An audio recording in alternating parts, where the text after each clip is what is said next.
America has become accustomed to having the biggest and the most badass, but it seems with this creation we have set a precedent for our own destruction.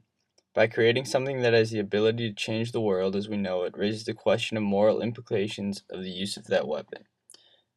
There's no doubt the atomic bomb changed warfare forever.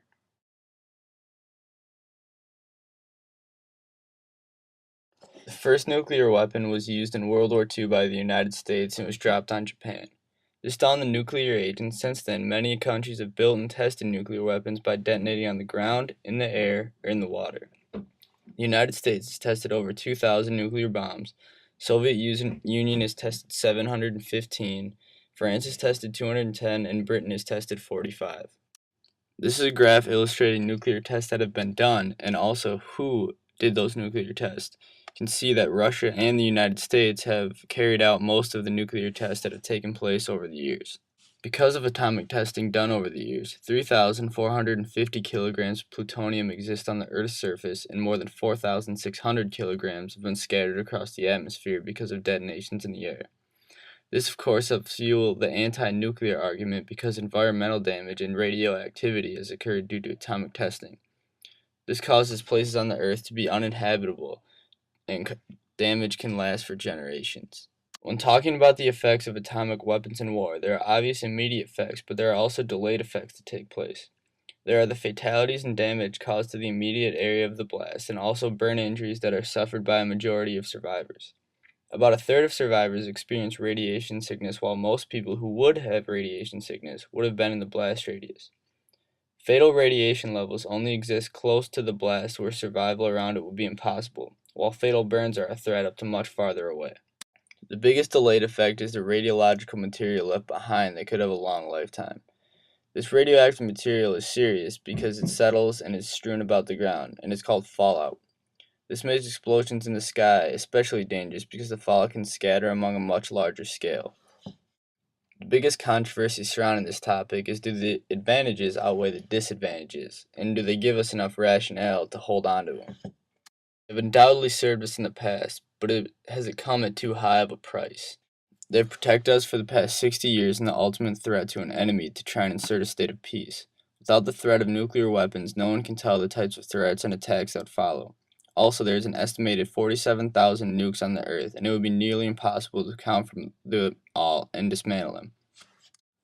Defense experts say that getting rid of all our nuclear weapons wouldn't be a good idea because hostile countries are in the process of acquiring them and we wouldn't have a defense against them. The negative outlook on nuclear weapons is that the use of them is immoral.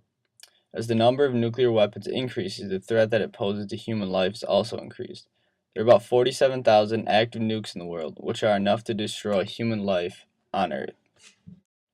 Also, there is a very large defense budget for most countries. For the US, it's an estimated $658 billion, and the nuclear program takes up a large amount of this budget. The ego aspect has to be taken into account. Is having nuclear weapons just an unnecessary way to stroke our ego? Countries like Germany, Spain, and Australia don't have any nuclear weapons at all, but they seem to be getting along just fine. As of now, the Nuclear Non-Proliferation Treaty is in place to control who can be in possession of nuclear weapons. The NPT has been in effect since 1970 and allows 5 of its 189 members to have nuclear weapons. Among these are the United States, Russia, France, China, and the United Kingdom. Of those 5 countries, the United States and Russia possess over 90% of the world's nuclear weapons between them. 3 countries that have never signed the NPT have nuclear weapons also: Israel, India, and Pakistan. One country that has signed the NPT and has dropped out has developed a nuclear weapon. That's North Korea. This has become a way to keep tabs on nuclear powers throughout the world so far. The argument against the NPT is that it is a way of keeping non-nuclear countries weak and unable to develop them. Programs like this need to be in place so it can be monitored who has the capabilities to launch nukes. It's a good idea to monitor and grant permission to the country that can develop nuclear weapons so there aren't radical nations who will use them with reckless abandon. Also, we shouldn't take the time to wait and see who will develop nuclear weapons and try to stop their program and take their weapons. We need to stop it before it happens. There have indeed been strides to reduce the amount of nuclear weapons.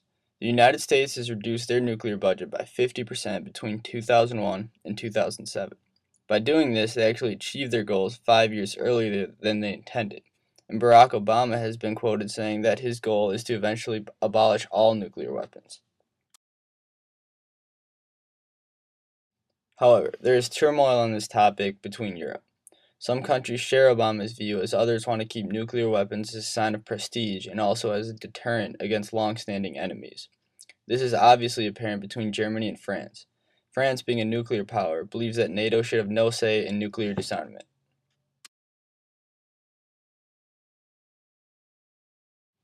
Now NATO has a system in place called nuclear sharing. Nuclear sharing is when countries that don't have nuclear weapons house and maintain nuclear weapons on their soil. This also gives them a say in the nuclear weapons policy. The U.S. is the only country that has supplied weapons for nuclear sharing out of the three nuclear powers in NATO, the other two being France and the United Kingdom. It's possible that nuclear weapons will never disappear, or if they do, a new weapon will be developed to replace them. Seeing as how so far, that is how the evolution of weaponry has progressed, something only to be replaced or taken out of commission when something better comes along to replace it. They are a good defense capability to have, even if only for intimidation, as long as the nations that hold them see eye to eye. As soon as countries obtain them for their own personal gain and for destruction is when there will start to be problems. There must be tight regulations for the nukes to exist. It seems for the time being no one has any intention of giving them up until someone makes a legitimate stand. And until this happens, the debate will rage on.